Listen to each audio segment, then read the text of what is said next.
and our social arrangements further. To maintain our economy, products must continuously be sold.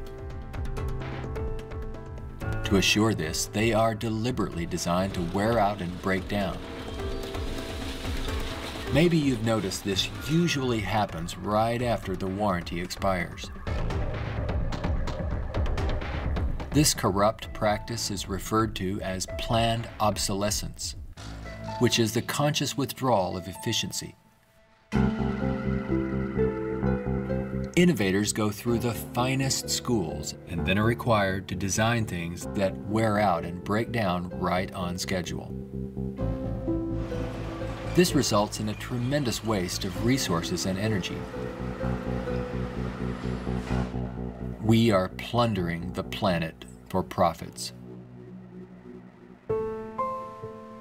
If you think about it, it isn't a job people want, but access to what their paycheck will bring. Money does not represent anything real, and there's no gold, silver, or resource to back it up. You can't eat money or build a house of it. It's not even related to our real capacity to produce goods and services on this planet.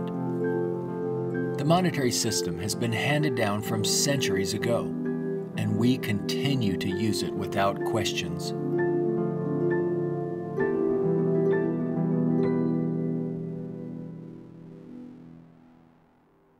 This system will keep installing more and more automation, cutting down on the purchasing power of the majority of people. There will come a time, it's called the Gaussian curve, where employment is that, production is this, and purchasing power is that. The system stops.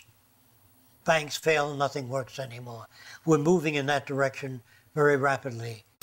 We have finally gotten to a place in 2011 where it's becoming obvious that the machine has beaten the man. We're incredibly productive with far fewer people. We are more productive. We are more productive as an economy than ever before. An iPad app can do more less than workers. 4 people. Just that there are fewer jobs. The jobs that do exist now can have lower wages because, for obvious reasons, a lot of people looking for a small number of jobs. The wages go down. That has huge impacts on the middle class and ripples out from there. We're moving towards social collapse. I think this going to happen all over the world, not just here. And it doesn't require the overthrow of the government. It just requires that you let it alone. It'll overthrow itself. If you control the media, you can calm people down. But if the majority keeps getting laid off, they don't have purchasing power, the system collapses. It doesn't work anymore. They invade. It's already happening. This country is already insoluble. They're going to have difficulty with national security, paying pension people. They've spent far beyond what they already have. Now, all they can do now is create debt, borrow more and more money from banks. We also want to show you a rather grim sign of our times. It's not far from here in Midtown Manhattan. The national debt has grown too large for the national debt clock. It went up back in 1989 when the nation's debt was less than $3 trillion. The debt has been piling up so fast lately they had to drop the dollar sign to make room for an extra digit as the number turned over to more than $10 trillion now and counting every second. A whole new clock with 2 extra spaces will go up next year.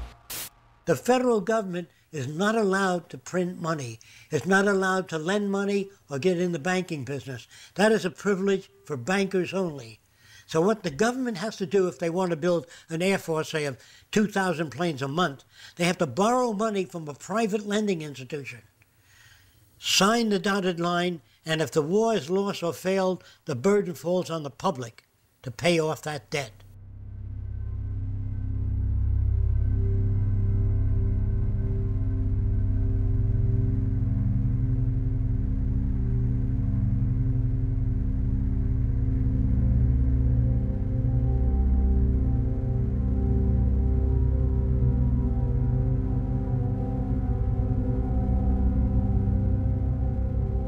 We find ourselves and our social constructs in a transitional state, a matter of social evolution.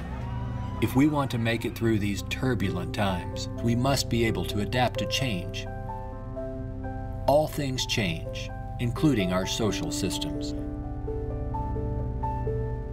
Albert Einstein stated, "We cannot solve problems by using the same kind of thinking we used when we created them." Earth is still abundant with resources. Our practice of rationing resources through monetary control is no longer relevant and is actually counterproductive to our very survival. Today, we have highly advanced technologies, but our social and economic system has not kept up with our technological capabilities, which could otherwise easily create a world of abundance for all, free of servitude and debt. How can this be possible? There is not enough money to feed or house all people on this planet, let alone accomplish these more ambitious ends. But Earth has more than enough resources to meet the needs of all people, but only if managed intelligently